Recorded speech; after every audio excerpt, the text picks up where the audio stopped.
If Beale Street Can Talk is a drama movie based on the 1974 novel by James Baldwin, and it is about the African American experience in America, and we're following this young couple as they're falling in love, but the man in the relationship gets accused of rape and ends up being put in jail, and we see their struggles to sort of prove his innocence.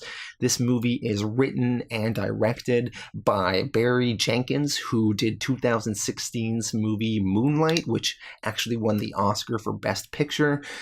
It was that infamous movie where when they were reading the winner, they said La La Land, but that was a mistake, so they had to awkwardly correct themselves and give the award to Moonlight. And I did like Moonlight, but I thought it was, one of those very kind of serious Oscar movies. So while I really did appreciate it and thought it was good, maybe it wasn't my most favorite movie, but still I recognize it as a good movie. This movie stars KiKi Layne as the 19-year-old African-American woman in the movie who works at a department store, and she gets pregnant and she has to tell her family, and we see her struggles to juggle all of this. And in the movie, she's engaged to the character Alonzo, who is played by Stephan James, and I recognized him from the TV show Homecoming, and he was pretty good in this. And in the movie, he's the one that gets kind of accused of rape and has to go to jail and battle those charges. But the movie's kind of set a little bit when he's in prison as well as before prison. And when he's out of prison, we see him kind of struggling to be this African American person, struggling to find a place to rent and not be discriminated against and find a good job. And we also see this great relationship between these two young people develop. And this movie really does kind of focus on their love story and seeing young people in love. We also have Regina King as the mother of Clementine in the movie, played by KiKi Layne.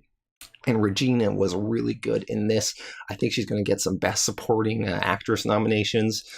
There's one scene in the movie where she has to go to Puerto Rico and talk to the rape victim and get her to sort of say that Alonzo was not the one that actually raped her, and it was just the police kind of nudging her along. But this woman who was the rape victim doesn't want to do that because she's so traumatized by that moment, and we see Regina King just pleading with her in a very strong, emotional scene.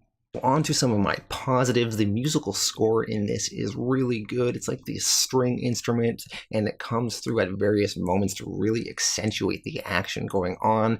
The performances are great, as I mentioned earlier, especially Regina King. I like the way the movie had commentary on young love and racism and parenthood and the justice system and how hard it is for African Americans to get fair representation in the courts and jail and being able to defend themselves. I thought the cinematography was very beautiful, the way they showed these intimate close-ups at various points, and just really well shot.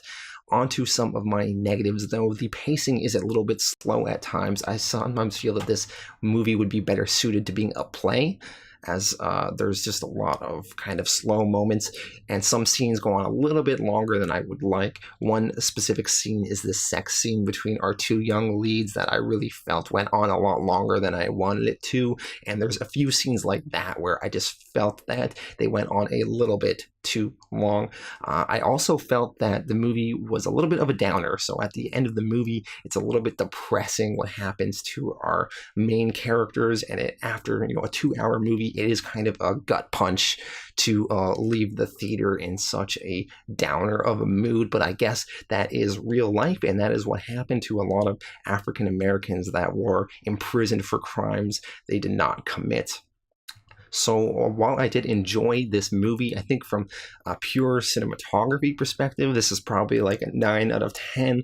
But for a pure entertainment perspective for myself, I would give this a 7.5 out of 10. I did like a lot of aspects of it, but there are parts I didn't love too much. But still, this is a great movie, and it's probably going to get lots of Oscar nominations, and they probably do deserve it. So this is a good movie, and you should probably check it out, especially if you liked Moonlight.